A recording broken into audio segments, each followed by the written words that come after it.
Olá, vamos fazer o nosso resumo da semana aqui do nosso estudo da Bíblia através do guia de estudo aqui da lição da Escola Sabatina, alusões, imagens e símbolos, como estudar a profecia. A gente estudou essa semana aí o tema sobre as nações, parte 1, né? Que a gente vai começar a partir de amanhã, as nações, parte 2.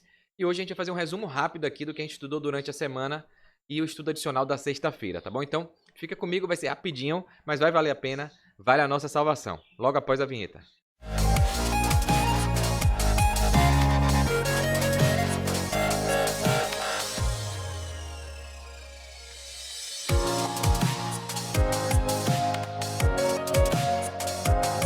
Bem, vamos lá então, compartilhando aqui os slides com você. Sexta-feira, dia 25 de abril, vamos recapitular aqui, né? Sábado a gente falou que governamos sem Deus e falhamos, né? Desde que o homem pecou e decidiu aí criar comunidades, cidades, estados, nações, pedindo um rei, a gente viu isso durante a semana, né?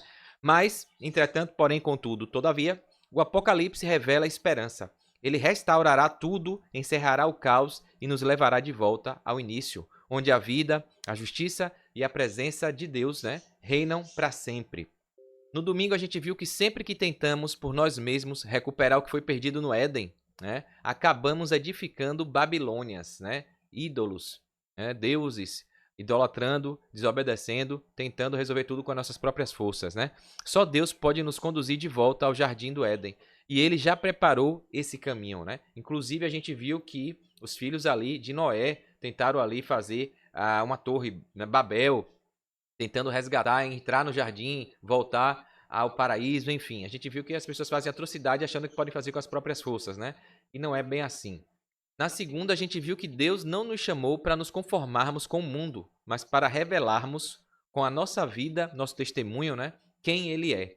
Somos chamados a sair do comum e viver com propósito, fé e obediência. Para isso que Deus escolheu um povo, né? Apesar do povo de Israel ter negado, e a porta foi aberta para qualquer pessoa que aceitar Jesus ser o representante de Deus na terra aqui. Então a gente foi chamado para isso, né? Na terça-feira, a gente viu que quando a gente troca o cuidado de Deus pelas soluções do mundo, acabamos presos às consequências de escolhas que pareciam boas, mas nos afastam do melhor que Ele tem para nós, né? Para mim e para você. Então, a gente precisa ter cuidado com isso aí. Na quarta-feira, a mensagem que fica é que, assim como ocorreu com o antigo Israel, muitos dos capítulos mais sombrios da história cristã foram resultado direto do envolvimento da igreja com o mundo, né? Com o poder civil, com os reis, enfim. A gente viu que o paganismo, o mundo, começou a entrar na igreja. E aí só foi descendo a ladeira de lá para cá, né? Na quinta-feira, a gente viu que o propósito final para o estabelecimento da nação de Israel foi o mesmo propósito de Deus ao estabelecer a igreja. Ou seja, ele escolheu, como a gente falou aqui, para testemunhar, para revelar Deus para os outros, não para ser salvo exclusivamente, né? Como muita gente interpreta errado. Deus anseia usar seu povo para atrair pecadores para Cristo, para mostrar o plano de salvação, o amor que ele tem, o caráter dele, né? A gente foi feito para isso, para honrar e glorificar o nome de Deus, né? Mostrar que o diabo, Lúcifer, que se rebelou, estava errado. E os seres celestiais estão assistindo esse grande Big Brother aí. Aqui na quinta-feira, quando vivemos o caráter de Deus com amor e justiça, atraímos corações. Não fomos chamados para julgar, mas para iluminar. A gente viu isso, né? Luz para os gentios, né? A gente tem que dar exemplo, ser exemplo e com carinho, amor, mostrar o caminho. Unidos, revelamos Cristo ao mundo até que toda a terra resplandeça com a sua luz, tá bom? E hoje aí na sexta-feira vamos começar o que tem para a gente refletir aí nesse resumo todo, nessa aplicação para a vida prática nossa, né? Então uma ilustração que o professor Gilberto Brasiliano traz, eu achei legal, ó. Ninguém na história está acima de Jesus Cristo. Os agnósticos e os ateus encontraram falhas em ideias de cristãos, mas jamais puderam notar qualquer erro na pessoa de Jesus Cristo, né? Eles viram erros em cristãos, mas nunca em Cristo. Jesus de Nazaré transcende métodos, ideias e seguidores. Ele permanece no centro da história. Em qualquer lugar, os homens têm de se curvar diante da sua superioridade. E será esse Cristo que revelou Deus ao mundo que irá trazer equilíbrio e paz para as nações que tentam governar a si mesmas sem muito sucesso. Sai governo e entra governo, e o mundo só vai piorando. Por isso as profecias mostram o reino de Deus como um reino eterno, porque vai restaurar todas as coisas para que os salvos vivam em eterna felicidade na companhia dos seres celestiais, né? Então a Bíblia sempre fala desde o início de um reino de Deus, o reino celestial. E o ser humano acha que esse reino é aqui nessa terra caída, principalmente depois do pecado, né? O povo de Israel, os judeus ali, acharam que Deus ia montar um exército, né, para brigar com Roma, ia estabelecer o reino aqui, e ficaram brigando para ver quem quer ter o maior cargo, a melhor posição no reino. E aí Jesus falou que o reino dele não é desse mundo. O reino dele é eterno e é o que ele criou lá no Éden antes do pecado, né? E é isso que a gente vai ter que buscar, porque nesse mundo aqui, esse mundo jaz do inimigo. Então a gente precisa entender que tudo aqui vai ser destruído e a nova Jerusalém que vai voltar quando tudo for resolvido por Jesus, tá bom? Então, aprendemos nesse estudo que as nações que se formaram depois do dilúvio, descendentes de Sem, Cã, que é Canaã, e Jafé, acabaram por deixar o Deus Criador de lado, a ponto de Abraão ser chamado para criar uma nova nação. Imagina, né? Como eu falei, os pais ali, Noé, viram o dilúvio, viram o que aconteceu com o povo rebelde, idólatra, desobediente, e mesmo assim as descendentes, mesmo após o dilúvio, começaram novamente a se rebelar, a desobedecer. Né? E aí Deus chamou Abraão, um exemplo, modelo e que mostraria ao mundo as bênçãos divinas na vida. A gente viu que a ideia de Israel era mostrar, né? Ser exemplo de como é bom, como é benéfico, bem-aventurado aquele que obedece ao Senhor e tem Deus como rei eterno, soberano, né? Agora, não seria uma pessoa, Noé ou Abraão, testemunhando de Deus, mas uma nação inteira, cheia do poder divino. Isso trairia muitos para o Deus do céu. Então a ideia era essa, era captar, era ser pescador de almas, né? De vidas. Então o povo de Israel, a nação de Israel foi eleita, escolhida para isso. Não para ser salva exclusivamente. Ela foi eleita para pregar a mensagem e salvar a todos, né? Então muda a história. Então aqui, Deus fez tudo para o seu povo e quando eles poderiam se tornar uma bênção, vieram com um pedido. Queremos um rei. Esse foi o começo de sua ruína, pois os reis que tomaram posse levaram o povo para idolatria e maldição por desobediência. E é isso que a gente vê hoje.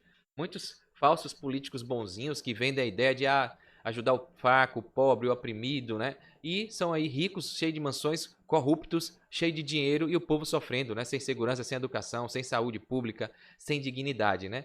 E eles com a pífia justificativa manipulando, comprando, deixando o povo ignorante e levando o povo à perdição, né? Então, a mazela é a consequência de tudo isso que começou lá atrás com o povo de Israel pedindo um rei, né? Um rei humano. Então aqui, diante disso, Deus, na pessoa de Jesus, estabeleceu sua igreja para ser luz para o mundo. E aí tudo ocorreu bem, vinha correndo bem até um ponto. Porque quando a igreja se envolveu com os governantes e deixaram Deus de lado outra vez, a coisa piorou, né?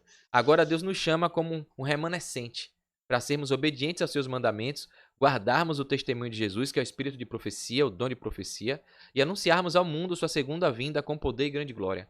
Deus conta conosco e nos dará força para enfrentarmos o que as profecias dizem sobre o que as nações irão tentar fazer para calar os que falam da verdade. Então a gente está vendo aí, já teve perseguição, queima de Bíblia, aquela coisa toda, o cerceamento do livre-arbítrio, né, da liberdade de consciência, e a gente vai ver que isso vai voltar. A profecia fala disso e a gente tem que se preparar. Aqui no guia fala, pouco a pouco, a princípio de forma discreta e silenciosa, e depois mais às claras, à medida que crescia em força e conquistava o domínio da mente das pessoas, o mistério da iniquidade levou avante sua obra de engano e blasfêmia, corrompendo todas as nações, né? Quase imperceptivelmente, os costumes do paganismo ingressaram na igreja cristã. E hoje, boa parte, a Bíblia fala, a gente viu aqui da prostituta meretriz, né? A igreja apostólica romana que se prostituiu, mudou as leis, mudou os mandamentos, levou o paganismo para dentro da igreja, e muitas protestantes, que são as suas filhas, as meretrizes ali, estão seguindo, né? Se prostituindo, idolatria, né? Distorcendo a Bíblia, de forma imperceptível os costumes de paganismo foi entrando, e hoje eles vão defender isso com unhas e dentes contra os remanescentes, os cristãos genuínos, né? A igreja que prega a mensagem, que resgatou a mensagem original, que é guardar os mandamentos, que representa o caráter de Deus, né? E a gente vai ser perseguido por isso. A igreja suportou sob o paganismo durante um tempo, mas com esse ataque de Satanás, né? Com essa perseguição, a coisa foi piorando, né? Daí depois que cessou essa perseguição lá atrás, né, que já teve, que vai voltar a ter, o cristianismo foi entrando nas cortes dos palácios dos reis e aí foi deixando de lado a humildade, a simplicidade de Cristo e de seus apóstolos em troca da pompa, do orgulho dos sacerdotes e governadores pagãos, e em lugar das ordenanças de Deus, dos 10 mandamentos, do que está escrito na palavra que Deus escreveu com seu dedo, da observância, as pessoas, os cristãos, os professos cristãos ali, né, entre aspas, colocaram teorias e tradições humanas no lugar das leis divinas. Né? E é o que a gente vê hoje aí. Né? Aqui está escrito também por Ellen White, o grande conflito. Então Deus sempre está mostrando o que é que ele quer para a gente. Né? No cativeiro, Deus mostrou o que teria ocorrido se Israel tivesse sido fiel. E aí, por isso que Deus, mesmo escolhendo, tendo um povo, ele decidiu abrir, né, a oportunidade para quem quiser, porque os seus o negaram, não reconheceram, desobedecem, são infiéis. E aqui, no fim do cativeiro, o Senhor levantou um rei persa para representar Cristo, libertando Israel da Babilônia e devolvendo a terra prometida. Foi Ciro, né? Ciro não era israelita, mas Deus o escolheu para revelar o plano da salvação ao restabelecer o povo da aliança em Jerusalém. Deus usou pessoas de fora de Israel para cumprir seus objetivos. E até hoje Deus está fazendo isso. Os gentios, as pessoas que não são do povo de Israel, na verdade tem muitos que são mais representantes de Cristo do que quem deveria ser, né? E por isso que a gente não pode se vangloriar, se locupletar de eu sou santo, eu sou isso, só porque eu estou na igreja adventista, só porque eu sou protestante, eu sou isso. Anda com a Bíblia debaixo do braço. E tem gente que vai tomar surpresa, porque quando chegar, Jesus vai falar: afastai-vos de mim que eu não vos conheço, né? Então tem que ter a humildade, tem que ter ali a sabedoria para ser conforme Cristo mandou, né? Não para se vangloriar, mas para dar testemunho com amor e conquistar, atrair pecadores para Cristo, né? Então, a gente tem que ser exemplo e do jeito certo, a forma faz toda a diferença. Aqui no comentário de Ellen White, no final aqui do livro, né, traz aqui, ó, a questão da liberdade de pensamento e de convicção religiosa precisa ser claramente compreendida por nosso povo, porque tem muita gente apoiando falsos líderes religiosos, né, e políticos, governantes de nações, de cidades, prefeitos, governadores aqui do Brasil, pessoas que têm uma agenda política ideológico partidária que vão contra a liberdade religiosa, vão contra a liberdade de pensamento. São pessoas que estão estabelecendo ditadura, cerceando, né, a liberdade. A gente viu aí bloqueando redes sociais, isso tudo, e tem gente que acaba apoiando, sendo instrumento para apoiar esse tipo de medida, né?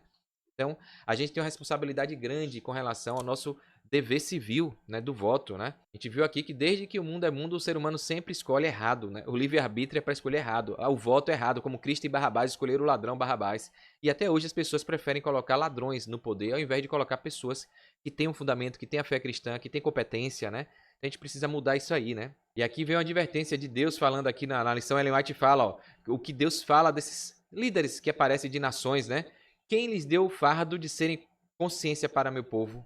Por qual espírito vocês são guiados e controlados quando buscam restringir a liberdade dos outros? Eu não escolhi vocês como escolhi Moisés, né? Ou seja, antigamente Deus ungia, escolhia, hoje não, hoje é o povo, né? Mergulhado no pecado que escolhe, e escolhe errado, né? Vocês não foram escolhidos para ditar minhas instruções ao meu povo. Eu não coloquei rédeas controladoras em suas mãos. A responsabilidade que repousava sobre Moisés de expressar as palavras de Deus ao povo nunca foi delegada a vocês. Então, a mensagem de Deus para os líderes de hoje, os políticos de hoje, né? Então, aqui o comentário termina, ó, há um grande mal que deve ser erradicado de todas as reuniões, inclusive das comissões da igreja. Estamos vivendo em tempos perigosos. Pessoas tentam controlar seus semelhantes, né? E aí dominar, colocar sua vontade, achando que sabe fazer, que é melhor, sabe mais do que é bom para a pessoa do que a própria pessoa, né? E aí entra a ditadura, entra uma série de regimes que Deus não aprova, tá bom? Ele não lhes deu o direito de dizer o que seus semelhantes devem fazer ou não devem. Que Deus seja reconhecido como governante supremo da sua herança, né? Então que a gente possa ter essa responsabilidade, saber o nosso dever. Inclusive a Bíblia fala que dê a Deus o que é de Deus, a César o que é de César, né? Então, quando a lei do mundo, a tradição humana, a lei dos políticos sobrepor a lei divina, a gente tem que escolher a lei divina. É por isso que a gente vai ser perseguido, né? Porque decretos vão vir mandando guardar o dia errado, que é o domingo, e Deus mandou guardar o sábado.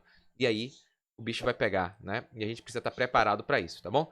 Então é isso, bom aprendizado aí nessa semana que a gente teve. Se preparar para a próxima semana, que é continuação, tá bom? Então se você gostou, curte, comenta aí, se inscreve aqui no canal, clica no sininho para você receber avisos aqui dos vídeos que eu estiver postando e ajudar esse conteúdo a chegar em outras pessoas, tá bom? Então é a forma que você tem de agradecer a gente por esse tempo aqui. Se você tá gostando, dá um like aí, se inscreve aqui no canal, porque vai ajudar a gente a ir mais longe levando essa mensagem, tá bom? Então, que Deus te abençoe aí, um ótimo fim de semana, um ótimo sábado para você. Um forte abraço, sucesso e com Deus.